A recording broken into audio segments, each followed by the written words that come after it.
What is up, everyone? Welcome back to the Climb the Pocket YouTube page. I'm very excited for today's video. We have a fantasy football mock draft with tons of the Climb the Pocket team and some other fantastic fantasy football personalities. It's me, Steve, at Steve_CTP on Twitter. I'm with Ryan McGinley. As always, find him at Bootleg Fantasy. Ryan, what's going on? I know you're just as pumped as me.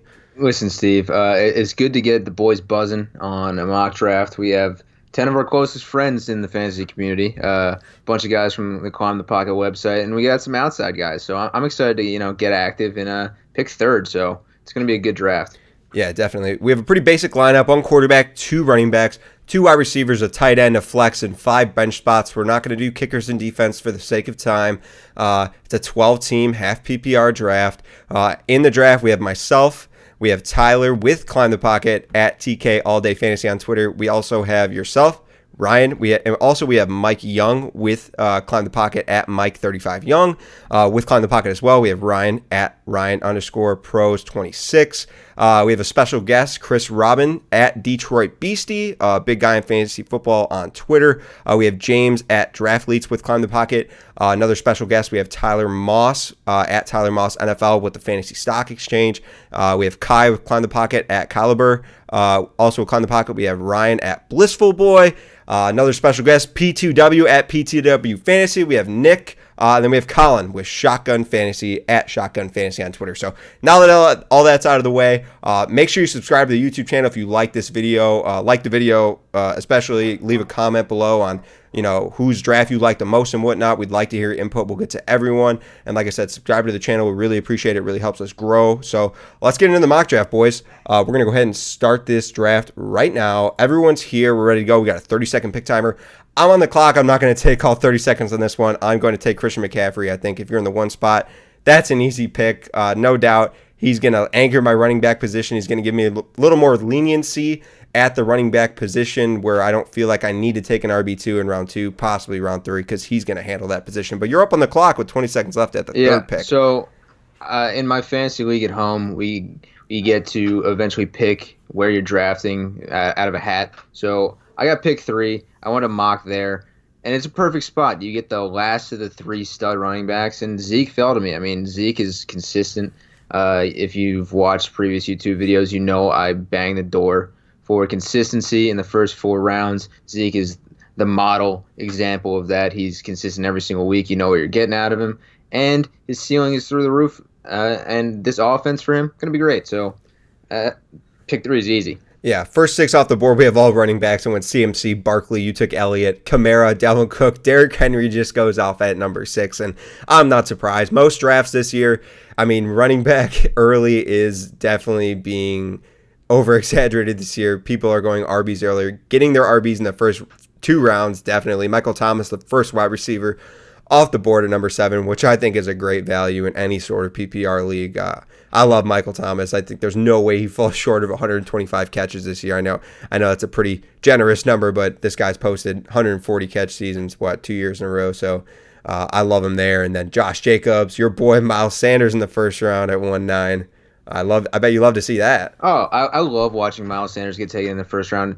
I mean, in our last video, I talked about how Miles Sanders isn't in a committee. I mean, he's in an offense that's full of guys that are going to take the top off now. So the Eagles just added Jason Peters back to the mix for their offensive line. I think the running game is going to be just as effective as it was last year, and Miles Sanders is going to be the only ball carrier. So I love Sanders. If you get him in the second round, great value, but I've got no complaints about him in the first round. Yeah, after him goes Devontae Adams to Bliss. Then PTW takes Nick Chubb in round 1, and Shotgun Fantasy Colin takes Joe Mixon, and then pairs him with Tyreek Hill, which I definitely like that. If Joe Mixon does not hold out at the 112, that's going to be a great value. Then PTW takes Austin Eckler to pair with Nick Chubb, which I think is great because it offsets kind of that minimal PPR value for Nick Chubb because Kareem Hunt is there. Bliss goes with Lamar Jackson, first QB off the board at the 2-3. For me, it's a little too early. I think I'd like to see Lamar Jackson go maybe at the end of the second round if you're going to go that way. Maybe at my pick, maybe I consider him at the turn, but that seems a little early for me. I think the problem is fantasy football is so saturated. You have to take some risks. I mean, if you play safe, you get burnt a little bit. So I respect him going a little crazy taking Lamar Jackson at the 2-3, but I mean, if he's your guy, you should take him. So I've got Yeah. no issue with him taking him there. And then look at that, your boy Kenyon Drake went to the 2-5 to Tyler. He's loading up on running backs. Yes, he is. I do like his running backs. I don't like Kenyon Drake as an RB1 on your team, but if you pair him with somebody like Josh Jacobs, I feel a lot better about that. So I like Tyler's team a lot. Man, look at Julio at the 2.8. He is becoming a value he just continues to slip in drafts, and that's crazy. I thought people would start to talk about Julio slipping in drafts and he'd move back up, but at the 2.8, that's great value. Listen, I'm on the clock, but I watched your live stream with Nick and Chris last night, and he wasn't big on Clyde Edwards-Helaire. He just took Clyde Edwards-Helaire at the 2.7. Interesting. Yeah. Kind of tough. It puts me in a weird spot. I don't really love the guys available. Yeah, I don't. I got 7 seconds. True God, Chris Godwin. Yikes! I don't love that pick. I'm not gonna lie. I think he's gonna be the wide receiver 1 in Tampa Bay in a 12-team league. If I get him at the 210, I'm not complaining. The value is pretty good, but it's gonna be tough for him to replicate last year. I think if he finishes a top 5 wide receiver, I'm still happy. But the back end of the second round is tough.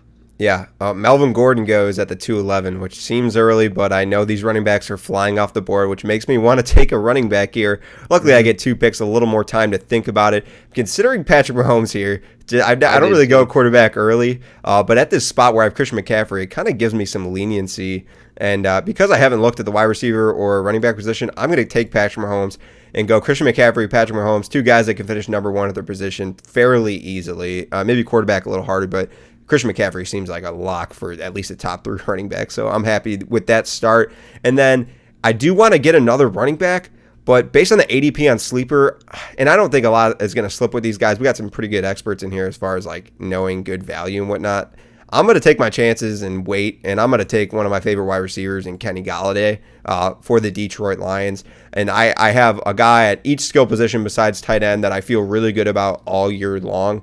So I'll start with, I think I'm going a good balanced draft this draft.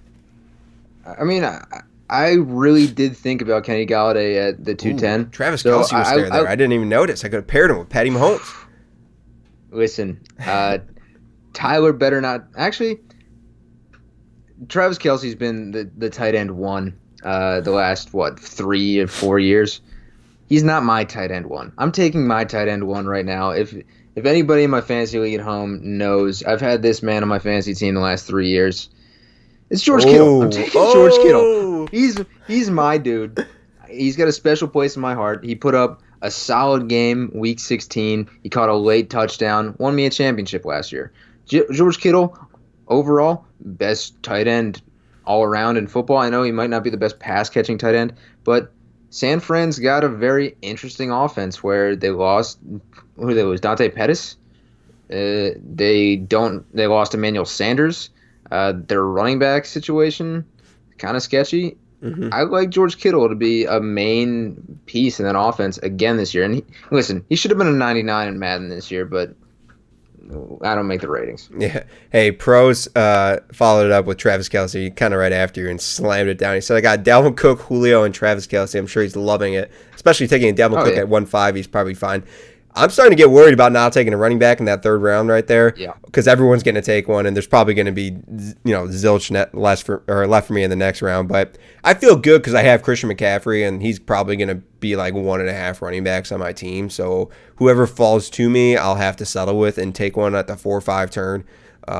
But we see Detroit Beastie. He goes with Clyde and then another rookie in 3.6 in Jonathan Taylor. I'd say that's quite the risk to say that 2 of these rookie guys are going to, turn out to be just, top 3 round potential, finish as top 10 running backs, that kind of thing. I'm sure that's why he's drafting them. But it's definitely a risk, but I'm sure he likes the wide receiver value a little later. After him goes Kyler Murray, our 3rd quarterback off the board. That's a little too early for me for Kyler. He's more of a round 5 guy for me in a 12-team league, maybe around the 60th pick, 55 or so. So that seems a little early for me, but hey, I won't fret him for that. Listen, I think James Draft Leads is a little spited. He's in my Scott Fishbowl division. And I have Kyler Murray, who's not very excited that I took Kyler Murray in, I believe, round 2. So he might be spotting me a little bit. He's a big Kyler Murray guy. Doesn't shock me at all. And I heard you talking him up last night I about how love you him. think he could be at least a top three quarterback. So he saw a couple quarterbacks go and he shot his shot. I don't hate it, but I think quarterback is so deep this year that you don't need to take a quarterback early because now you see guys fall like I don't know, Russell Wilson, Deshaun Watson, Matt Stafford. Like there's so many guys that could finish in the top five at quarterback this year. It's nuts. So I don't see spending high capital on a quarterback. How do you feel about? I'm seeing a lot of these drafts, especially on sleeper. Just I bet that's because where they have them. But Devin Mhm. Singletary in the third round. Comment on I, that. look. I listen, Steve. I gotta get that in there. Devin Singletary's a good running back, right? Um, he had one goal line carry last year. I think if he had more than one goal line carry last year, he would feel a lot safer in the third round. The Zach Moss thing, kind of sketchy. It seems like they're going to have some type of committee. The problem is running back is so slim this year, where most of these guys are in committees anyway, that you kind of have to take a risk on somebody like that. He could be a 1,200-yard rusher if everything goes to plan and he's the main guy, but like it's tough to try to get a solid running back to after the second round. So I understand reaching on Singletary. I just don't know if you're going to get the payoff. Dude, Detroit Beastie is poaching running backs, and he goes with his third rookie running back in a row. That's quite the risk, but hey, that's his strategy. He says, if I'm taking these rookies, I'm taking them all, hoping that one of them pans out. He's my RB2. He must love some late round wide receiver action. Odell and Juju just came up for your picks based on your expression. It seems like you wanted one of those guys. I would have liked one. Plus, the running backs are terrible, and I know one's not going to fall back to me. So I had to take Raheem Mostert. I know that there's an issue with his contract. They'll figure it out. I think if he gets me enough as a running back too, I'll be okay. That offense is just too good. I mean, their run offense. I'm banking a lot on the San Francisco 49ers, which is kind of scary in a year after they fumbled the bag a little bit. I think Mostert, if he gets compensated, he's playing, is going to be a solid upside guy. And like I said, at this point, at the end of the fourth round, I need to take a swing or two, and I think Mostert's the type of guy for that. You killed me there because that was the only running back left I that know. had any sort of name value. And now I'm looking at guys later, maybe like a Jordan Howard or someone who can be a workhorse for his team or something. Now I'm pretty much stuck at taking wide receivers here. I could take Mark Andrews. I'm going to take two more wide receivers. I took Amari Cooper, who I think has fantastic upside. I'm not a big Amari guy, but I took him. And then I took Robert Woods, who I think him and Cooper Kupp are pretty even there in LA. And Cooper Kupp goes at the 4-1. So I feel pretty good about getting Robert Woods the 5-1. What is that? 13 picks later. So I'm happy with that. I think I got good PPR value with those guys and whatnot, and I'm pretty locked at the wide receiver position. It's going to be slim picking for running backs, but hey, that's the way the draft's going. Well, I just picked, and it's not. Couldn't sound more disappointed. It's not great, but there's hope. There's hope with this man. This could be his renaissance, and that's T.Y. Hilton. Last year, his first 8 weeks. He was, solid. He was a solid wide receiver play. Their quarterback play was abysmal. I mean, Jacoby Brissett was the quintessential game manager, and, you didn't get a whole lot out of him. But now we have the guy that will revitalize T.Y. Hilton, and that's Phillip Rivers. If T.Y. can play 14 games, he's going to be a top 15 wide receiver. I feel great about taking a risk on T.Y. Hilton. He's one of my big risk guys this year. So I do think T.Y. Hilton can bounce back a little bit. And the guys around him that are getting drafted, like I would have probably liked Thielen to fall to me, but I would still take T.Y. over DJ Chark, Metcalf, and CeeDee Lamb. So like it's whatever. I'm just drafting a great team. Can you take a look at the sixth team? What just happened? He went with another rookie, CeeDee Lamb. He must be really high on these rookies. I did have a discussion with him yesterday. He didn't seem too high on all these some of the rookies we talked about, but clearly he is a believer in at least a couple of these guys are going to hit and hit big. And we're seeing quite the rookie run here in round 5 with CeeDee Lamb, Cam Akers, J.K. Dobbins goes fairly early. I know he was pretty. Yeah, he's pretty high up in these rankings. I mean, I hate that pick. Yeah, Tyler, if dude, you're watching this, that's a terrible pick. I mean, I thought Tyler was such a big Mark Andrews guy. Mark Andrews, late 5th, still available. I thought maybe he would slam that button down, but no, he goes with his 4th running back and a rookie in itself. I don't like Dobbins at all. Mark Ingram's still there. Gus Edwards is still there. Lamar Jackson still there. It's not really a high ceiling and a pretty low floor for his rookie year. Don't love it. I like the talent. I like his ability to take over next year, maybe. I have no idea what Ingram's contract is. But Gus Edwards, very good running back. He's been top 5, I think, in yards per carry the last 2 years. He's very efficient. I don't think J.K. Dobbins walks into 800 yards. I just don't see it happening. Yeah, Mark Andrews goes at the 5'11", so I think that's a great pick for PTW Nick over there. He's got 3 good running backs, DJ Moore, who I love, Mark Andrews, and then he takes a quarterback, Dak Prescott, and I'm starting to like the way his team is looking, definitely. Keenan Allen goes at the 6'3", and I never thought we'd see this happen, but Keenan Allen's in the 6th round, guys. It's kind of like I'll just compare it to like maybe Aaron Rodgers going past the 10th round. We didn't think we'd see it, but it's happening now. And I'm sick. Kai just took Terry McLaurin at 6'4". I was watching him. I'd hope he'd slip. Hey, your guy's there, though. Your boy's there at wide receiver. I see him at number 70. Listen, the best part about him is I know he will make it back to me. I know that you will not pick him. There's no shot. I'm going to love it if Detroit Beastie takes him. We're athletes. Does he know he's your guy? Because he needs a wide receiver right here. No, but I guarantee you he might. Oh, he took Diggs. He went with Diggs. Deshaun Watson goes to Detroit Beastie, so he gives himself a quarterback.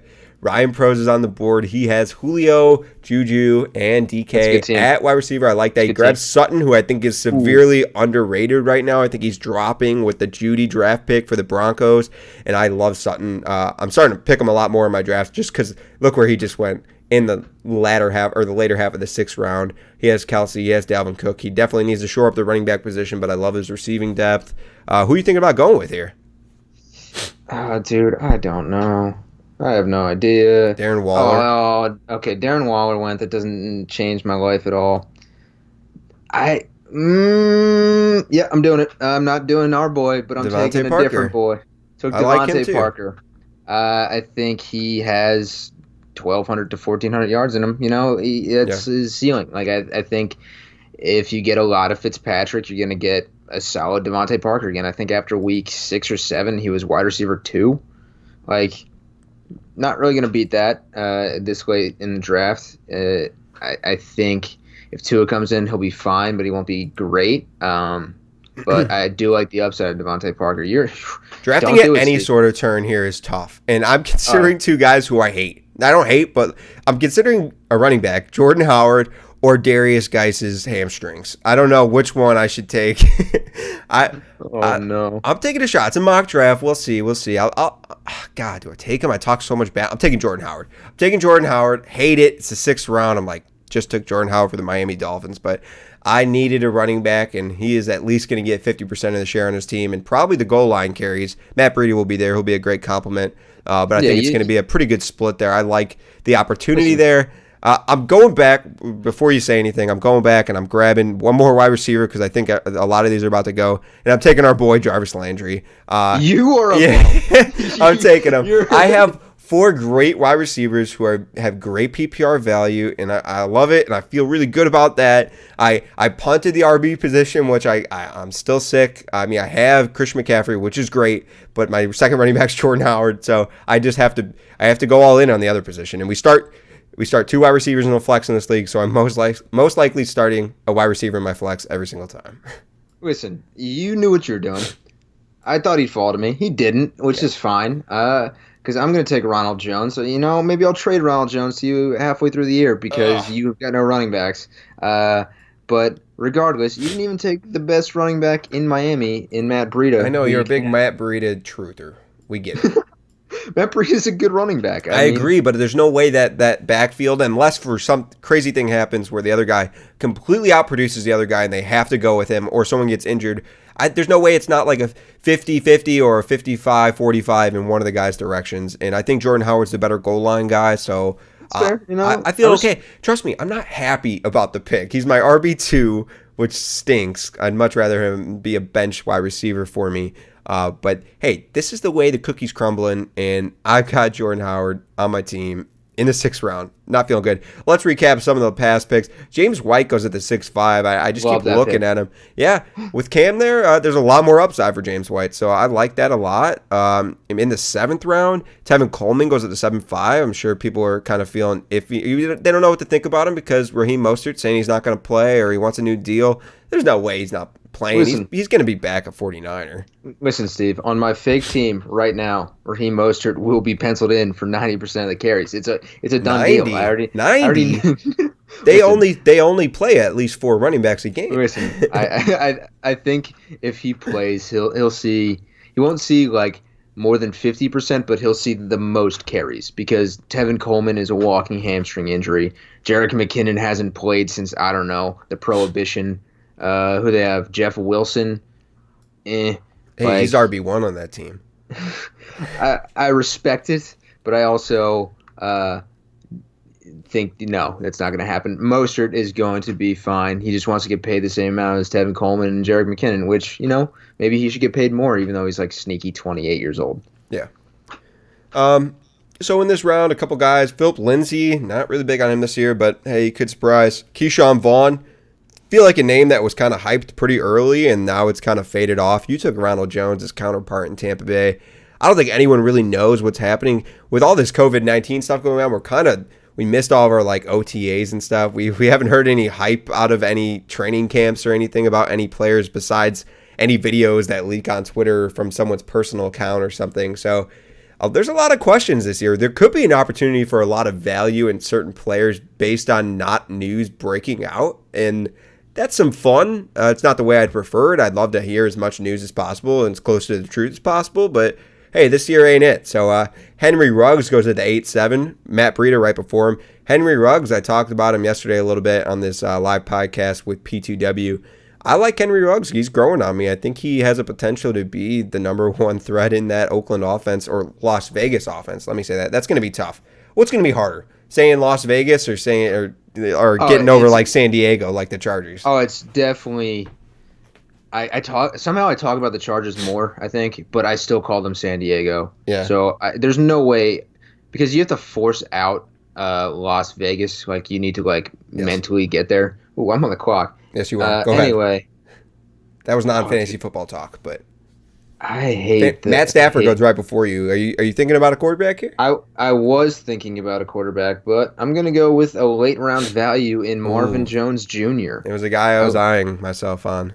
I definitely like that pick, Marvin Jones. I think Matt Stafford's going to be great. We talked about him yesterday again on this live podcast, how I think he could be a top 3 quarterback. He was having an MVP-like season last year, kind of was on pace for 5,038.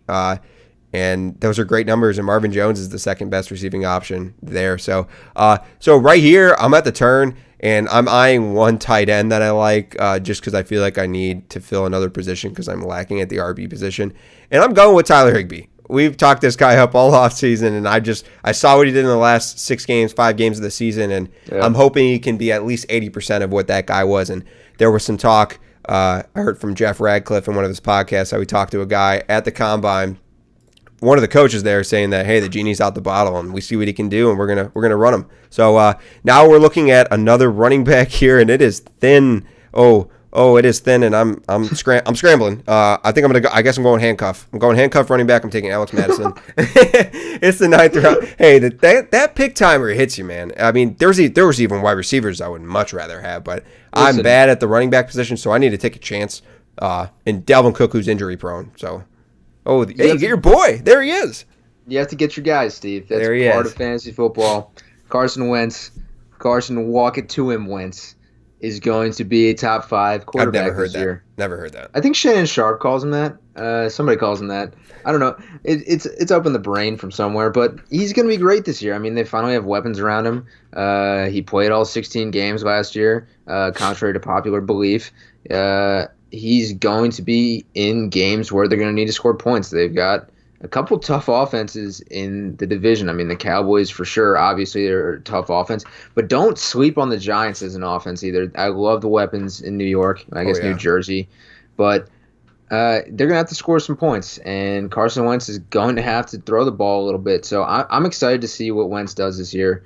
And it's always good to have your boy from your hometown. No, no, Playing for your fantasy definitely. team. Yeah, no doubt. A New York Giant, like you just talked about, Darius Slayton goes at the 9-5, and I think he's a guy that's kind of entering a lot of people's minds as the fantasy draft season goes on. And I like Darius Slayton a lot. There is a lot of weapons there, though. I think Golden Tate's a sleeper. Sterling Shepard, if he ever can get over his concussion issues, is a guy that can loom. But Darius Slayton, certainly a lot of upside. Justin Jefferson. We see Detroit BC go back. I mean, look at his team. It is 1, 2, 3, 4, 5, 6, 7 rookies, and he took 9 picks. That is quite the bold strategy. I don't think I've ever seen anything like it, but hey, man, that's what he's feeling. Hopefully some of these guys can pan out. I mean, every wide receiver he has is a rookie. 3 of his 4 running backs are rookies. That is, I don't, Yeah. man, I think he's stealing the show. I think that's what he was going for. I think he's trying to steal the show. I think he's a little annoyed that Jonders said he kind of looked like Blake Griffin on your live stream, which he does a little bit. I think it's the red beard. But I like some of the guys he has on his team. I don't know if I like his team at all, though. It's a chance. It's a chance. Yeah, it's definitely tough. I like Jonathan Taylor. I like Justin Jefferson. Always like Derrick Henry, obviously. So, things look pretty good if his team was a dynasty team and he traded all his assets and only got picks for this year. But, Bo looks like your boy at Shotgun Fantasy took one of my hometown boys, actually, though, Matt Ryan, as his first quarterback. And, I mean, they threw the ball the most in the NFL last year, 45 times a game.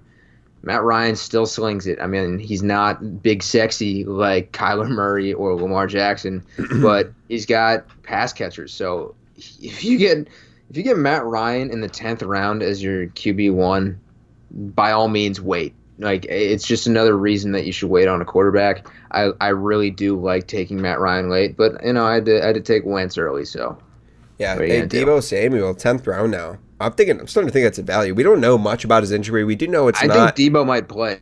It's not a not severe injury. We do think that he could miss a few games, but if he comes back earlier than normal, I think 10th round, a guy that I think earlier was going at like 6th round earlier in the draft season, maybe 5th round possibly, grouped with guys like DK and other second-year wide receivers, and now he's in the 10th round behind many rookies and whatnot. I think that's a fantastic pick. Josh Allen for Tyler Moss as his first quarterback, I think is awesome in the 10th round. What a value. Yeah. I mean, there's certain guys that went before him. No one crazy. I think I might have taken Josh Allen over Carson Wentz and Matt Stafford, but like I do understand why you took Carson Wentz because I think he has MVP type upside. But definitely I would have taken him before Matt Ryan, and just getting him in the 10th round is pretty nuts. I think that's awesome. Nyheim Hines just goes at the 10th, 8. Just 2 picks before you. He has pretty good upside with Phillip Rivers. What are you thinking about doing here? What do you need on your team? I'm thinking I need to do a little swing for the fence running back. And Latavius Murray. Latavius Murray isn't it. Tony Pollard, I could handcuff, but this is a mock draft. I don't need that. I'm doing a swing for the fence here. And if your guy in Arizona gets hurt, Steve, this guy's an instant play every single week, and that's Chase Edmonds. I like Chase Edmonds a lot. I don't think that Kenyon Drake is going to be far and away the only guy that touches the ball in Arizona. I think they will work Chase Edmonds in. Before Kenyon Drake was brought in, Chase Edmonds, I think he had a couple decent games. He was fine. Let me pull up his stats. He had that one monster. He had that monster game where he had 27 for 126 and 3. and he had a game where he was 8 for 68 and one, and he's been featured in the passing game a little bit. So I like Chase Edmonds as an upside pick. I know I don't have Kenyon Drake, but what are you gonna do? I'm surprised you didn't go with Tony Pollard, your actual handcuff on your team. I need a running back. I thought about it. I'm taking another kind of handcuff guy, like you mentioned before, Latavius Murray. I think he has slight standalone value in a league. In a league where everyone just took all the running backs super early, I need some sort of running back depth just in case and for those bye weeks. So I'll take Latavius Murray. And then let's see who's available at the wide receiver position. I like Christian Kirk. I like John Brown. I like Anthony Miller. And then it kind of falls off from those guys. This is tough. John Brown, I'm going with Anthony Miller. I like Anthony Miller for the Chicago Bears. He's the clear number 2 there. I think if Nick Foles plays, I think you're a big Nick Foles guy. I bet you think that he's probably going to win the job there. So I think Anthony Miller has a lot of upside and standalone value, definitely. And wide receiver 3 upside, maybe wide receiver 2 if everything goes right. Probably not, but. So I'm on the clock here. My personal wide receiver, if all things were fine and dandy, I would take John Brown. But There's a very important thing to remember here, and John Brown has an underlying condition. And it's an unfortunate thing to think about right now, but you have to think about it. And I don't know if he will actually play this year. You know what I mean? Like, I don't understand kind of like the backbone of like what his full diagnosis is, but I know I think he hasn't played in Denver a couple times, and that's a low air kind of thing. So keep an eye on John Brown. If you draft him, just make sure that you kind of temper it a little bit, because, I mean, football is not the only thing right now. And he might not play this year. So just keep your eye on that. And, I mean, honestly, I probably wouldn't draft him this year. Hey, I just noticed that Antonio Brown went at 10-9 just before your Chase Edmonds pick, and yeah. He's been popping up in a lot of mock drafts recently. I've seen him in the Scott Fish Bowl get taken plenty of times. Mm-hmm. I haven't heard much about him. Do you think he plays in the NFL this year? I think he has one shot, and that's Seattle. It seems like there's a little bit of smoke there. I don't know if he actually plays, though. I think he may get signed by Seattle, and then they kind of just axe it. The NFL, just because we don't know what his like. I don't know how many games he can be suspended, or if it's like a forever thing. You know what I mean? Like, Roger Goodell's a wild card. I hope he plays again. I hope he's mentally good to go. I hope he's physically good to go. And I think Russell Wilson would be great for him. But I don't know if he actually plays. Huge tight end run here in round 11. Hunter Henry goes, TJ Hawkinson, Mike Gesicki, Noah Fant, Austin Hooper, Chris Herndon. Some of these guys I definitely would have liked maybe at my last pick. Then goes Johnny Smith, just because I have Tyler Higby and there is a risk behind him. But at this point, I'm not drafting another tight end because I'll probably just play the waiver wire in this league. With plenty of guys available on the waiver wire. If Jack Doyle doesn't get drafted, we like him. Jared Cook hasn't been drafted. That's pretty surprising. Eric Ebron, upside with Steelers with Big Ben, potential red zone threat. Gerald Everett, Irv Smith you've talked about. There's quite a few guys that are streamer worthy, I bet. And it will be streamer worthy after a few weeks during the season. I'm going to have to try to go for another running back. So at this point, I'm trying to take someone who I think has the best chance of staying on my team. That's what you do in the last round. So I don't know what you're planning here. You just took a couple of Arizona guys. I don't really know who you need on your team. You got a pretty good even out of running backs and wide receivers. Oh, yeah. Whenever I go into drafts, I try to make sure that I've got a perfect split of running backs and wide receivers. I don't know why. It's just a personal preference for me. Yep. I think it's natural. But, yeah, I'm going to go with a wide receiver, and this is a dart throw pick. You know what I mean? You realistically, you're probably cutting the guy that you took in the last round. Yeah. So try to beat the waiver wire by drafting that guy. Oh, look at who just went before you.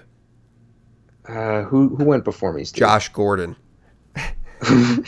That's a dart throw pick. Yeah. That's not the dart throw pick I was looking for. Did somebody take him? Who are you looking for? Steven Sims. I don't see him, dude. He got taken. That's unbelievable. Way. Well, my other dart throw pick. He just went 2 picks before you. That is incredible. I'm sick. That's incredible. would have loved Steven Sims. I have been talking him up. Maybe I shouldn't tweet out any fantasy advice because I'm getting sniped in mock drafts in the last round on Steven Sims. I took another dart throw, Hunter Renfrow. He was a great PPR guy down the stretch last year. They're going to have some guys that take the top off in Las Vegas. See, I got it. So I'm definitely in on Hunter Renfrow this year, especially with a quarterback who can't throw, whichever quarterback it is. I mean, it doesn't matter who. All right, my last pick of the draft, I took Duke Johnson. It's kind of a throwaway pick. I'm kind of hoping, I guess, that David Johnson, something happens to him and he's not the guy, but they invested so much in him. I don't think that's the case. It was just kind of a pick timer running out. There's plenty of guys on the waiver wire, guys that didn't get drafted. It's pretty incredible at wide receiver. I saw guys like Larry Fitz, Randall Cobb, some pretty good value, but we only did 12 rounds, so that's definitely possible, and that's why it happened and whatnot. But if you look at my team, I have Christian McCaffrey, Jordan Howard, Alex Madison, Latavius Murray, and Duke Johnson are the running backs. It's not good, but my wide receivers look pretty with Kenny Galladay, Amari Cooper, Robert Woods, Jarvis Landry, Anthony Miller, and then I have Patty Mahomes and Tyler Higby at the tight end and quarterback position. Overall, I'll give my team a B-. Patty Mahomes and Christian McCaffrey are taking me to the ship, but if they don't, they're definitely going to be burning in the ocean. Listen, I like my team, right? Yeah. But I mean, you make mock drafts to kind of learn where guys go, kind of learn how people are drafting this year. I like, obviously, Wentz at QB, Zeke, Mostert, Godwin, Hilton, Kittle, Parker, Ronald Jones, Marvin Jones, Chase Edmonds, Christian Kirk, and Hunter Renfrow. I like kind of the split. I like that there's some guys that are dart throws. I like that there's some consistency guys. And, I mean, that's kind of how you have to play fantasy. And you have to hope that your consistent guys stay consistent. And you have to hope that you hit on a couple dart throw guys. So I do like my team. There's some tweaks I would have made. We had a 30-second clock. Everyone gets the jitters when the clock. And I thought Steven Sims was falling to me in the last round. That might be the biggest surprise. That was easily the worst thing that's ever happened to me today. So I'm putting my phone down. I liked the mock draft. I'm glad that we got all the boys out here. It's a good thing that they couldn't see the chat messages on the screen. Yeah. Because the boys were buzzing. And, I mean, that's what fantasy's about. You tell people that their picks are terrible, and that's exactly what happened in a mock draft that doesn't go anywhere. So it's always good to at least join you, Steve, in a beautiful mock draft. Yeah, well, there you have it.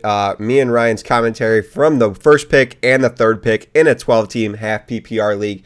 You can see it. Pause the video on the screen. Examine the draft board.